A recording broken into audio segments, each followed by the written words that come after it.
Hi friends, ఈరోజు topic వచ్చేసి important environmental acts policies of India.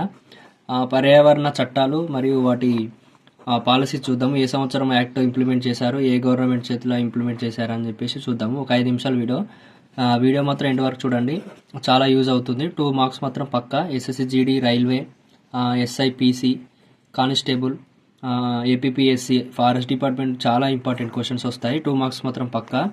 నేను వీడియో మాత్రం చెప్తుంటే ఎక్స్ప్లెయిన్ చేస్తుంటే నోట్స్ రాసుకోండి, ఓకేనా. 2 మార్క్స్ పక్కా. Important environment acts policies of India, ఓకేనా. ఫస్ట్ ఎన్విరాన్మెంట్ యాక్ట్స్ అంటే ఏంది, పాలసీస్ అంటే ఏందని చూద్దాం. దేశంలో సహజ వనరులను రక్షించడం, కాలుష్యాన్ని నియంత్రించడం మరియు స్థిరమైన అభివృద్ధిని ప్రోత్సహించడం. స్థిరమైన అభివృద్ధి అంటే సస్టైనబుల్ డెవలప్మెంట్. ఇంగ్లీష్ మీడియం వాళ్ళు ఉంటే రాసుకోండి, సస్టైనబుల్ డెవలప్మెంట్, స్థిరమైన అభివృద్ధి అంటే, ఓకేనా. ఈ యాక్ట్స్ పాలసీస్ వల్ల దేశంలో సహజ వనరులు కాపాడుతారు, రక్షిస్తారు, అలాగే సస్టైనబుల్ డెవలప్మెంట్ని డెవలప్ చేస్తారు, ఓకేనా.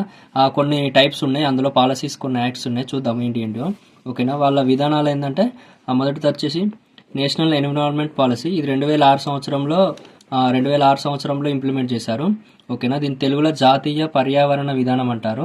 2006లో ఇంప్లిమెంట్ చేశారు. దీని ఏమి వచ్చేసి ఏంటంటే, focus on the sustainable development, సహజ వనరుల సమర్థ వినియోగం. మన సస్టైనబుల్ డెవలప్మెంట్, న్యాచురల్ రిసోర్సెస్ ఉంటాయి కదా, సో వాటిని ఖచ్చితంగా వినియోగించుకోవడం, ఏంటంటే నిమిత్తమైన సమర్థత వినియోగించుకోవడం. దానివల్ల నేషనల్ ఎన్విరాన్మెంట్ పాలసీని ఇంప్లిమెంట్ చేశారు, ఓకేనా. రెండవది వచ్చేసి ఎన్విరాన్మెంట్ ప్రొటెక్షన్ యాక్ట్. ఇది 1986 సంవత్సరంలో ఇంప్లిమెంట్ చేశారు. ఎగ్జామ్లో ఇయర్స్ అడగచ్చు, ఎన్విరాన్మెంట్ ప్రొటెక్షన్ యాక్ట్ ఏ సంవత్సరంలో ఇంప్లిమెంట్ చేశారని అడగచ్చు. 1986 అనేది ఆప్షన్ పెట్టాలి, గుర్తుపెట్టుకోండి, ఓకేనా. ఈ ఎన్విరాన్మెంట్ ప్రొటెక్షన్ యాక్ట్ ఎప్పుడంటే భోపాల్ గ్యాస్ ప్రమాదం తర్వాత దీన్ని తీసుకొచ్చారు, ఓకేనా. భోపాల్ ఏ రాష్ట్రంలో ఉందని కూడా క్వశ్చన్ అడగచ్చు, గుర్తుపెట్టుకోండి, మధ్యప్రదేశ్, ఓకేనా. భోపాల్ గ్యాస్లో రిలీజ్ అయిన గ్యాస్ వచ్చేసి మిథాల్ ఐసోసైనైట్. దీని ఫార్ములా వచ్చేసి CH3NCO, గుర్తుపెట్టుకోండి, ఫార్ములా అడగచ్చు. అలాగే భోపాల్ గ్యాస్లో రిలీజ్ అయిన గ్యాస్ పేరేంది కూడా అడగచ్చు, మిథనైల్ ఐసోసైనైట్, ఓకేనా. దీని ఫార్ములా కూడా అడగచ్చు, ఓకేనా. దీని ఏమొచ్చేసి ఏంటంటే కంట్రోల్ ఎయిర్ పొల్యూషన్, ఓకేనా. మన వాతావరణంలో ఎయిర్ పొల్యూషన్ అవుతుంది కదా, ఈ యాక్ట్ వల్ల ఎయిర్ పొల్యూషన్ కాకుండా నియంత్రిస్తారు, ఓకేనా. మూడోది వచ్చేసి water prevention and control of pollution act. ఇది 1974లో ఇంప్లిమెంట్ చేశారు, ఓకేనా. దీన్ని నీటి కాలుష్యాన్ని నియంత్రించడం, ఓకేనా. అలాగే CPCB మరియు SPPC ఏర్పాటు చేసింది, ఓకేనా. CPCB అంటే సెంట్రల్ పొల్యూషన్ కంట్రోల్ బోర్డ్, అలాగే SPCB అంటే స్టేట్ పొల్యూషన్ కంట్రోల్ బోర్డ్. ఈ రెండు కలిసి water pollution and prevention act 1974 సంవత్సరంలో తీసుకొచ్చారు, ఓకేనా. నాలుగోది వచ్చేసి air prevention control of pollution, ఓకేనా.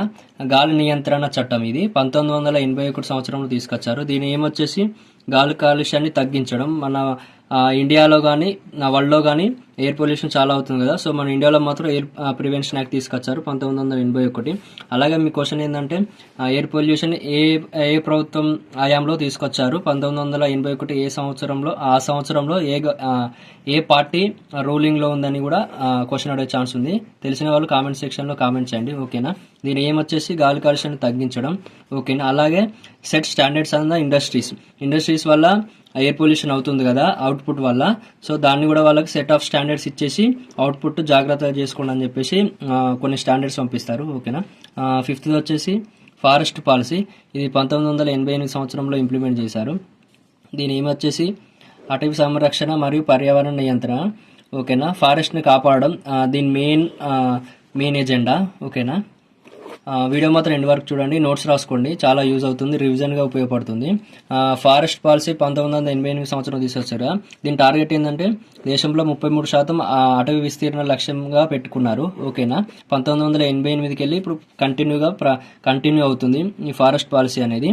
దేశంలో 33% ఫారెస్ట్ని ఇంక్రీజ్ చేయాలని చెప్పేసి లక్ష్యం పెట్టుకున్నారు, ఓకేనా. ఆరోది వచ్చేసి బయోలాజికల్ డైవర్సిటీ యాక్ట్. ఇది 2002లో తీసుకొచ్చారు. దీని ఏమొచ్చేసి జీవ వైవిధ్య పరిరక్షణ, ఓకేనా. దీన్ని వచ్చేసి నేషనల్ బయోడైవర్సిటీ ఏర్పాటు చేసింది, గుర్తుపెట్టుకోండి. బయోలాజికల్ డైవర్సిటీ యాక్ట్ 2002 సంవత్సరంలో వచ్చింది కదా, దీన్ని ఎవరు ఫామ్ చేశారని కూడా క్వశ్చన్ అడగచ్చు, ఓకేనా. గుర్తుపెట్టుకోండి, నేషనల్ బయోడైవర్సిటీ, ఓకేనా. సెవెంత్ వచ్చేసి వైల్డ్ లైఫ్ ప్రొటెక్షన్ యాక్ట్, ఇది 1972 సంవత్సరంలో వచ్చింది. ఓకేనా. దీని మెయిన్ ఎజెండా వచ్చేసి అడవి జంతువులను కాపాడడం. ఓకేనా. అడవిలో చాలా జంతువులు చనిపోతుంటాయి కదా, సో ఈ యాక్ట్ వల్ల ఫారెస్ట్ డిపార్ట్మెంట్ వాటిని ప్రొటెక్షన్ చేస్తుంది. ఓకేనా. ప్రాజెక్ట్ టైగర్ ఏ సంవత్సరంలో తీసుకొచ్చారు, కామెంట్ సెక్షన్లో కామెంట్ చేయండి. అలాగే 1973లో ఏ పార్టీ రూలింగ్లో ఉంది కూడా కామెంట్ చేయండి. ప్రాజెక్ట్ టైగర్ ఏ సంవత్సరంలో తీసుకొచ్చారు గుర్తుపెట్టుకోండి. ఓకేనా. వైల్డ్ లైఫ్ ప్రొటెక్షన్ యాక్ట్ వచ్చేసి 1976. అలాగే ప్రాజెక్ట్ టైగర్ వచ్చేసి ఏ సంవత్సరంలో ఇంప్లిమెంట్ చేశారో గుర్తుపెట్టుకోండి. అలాగే 8 వచ్చేసి national action plan on climate change act, ఈ 2008 సంవత్సరంలో తీసుకొచ్చారు. దీని మెయిన్ ఎజెండా వచ్చేసి national solar mission, green India mission, national water mission and energy efficiency mission. 4 ఉంటాయి గుర్తుపెట్టుకుంటే ఎగ్జామ్లో అడగవచ్చు. National action plans climate change act 2008లో ఏమేమి తీసుకొచ్చారో అని చెప్పేసి అంటే 4. ఓకేనా, గుర్తుపెట్టుకోండి.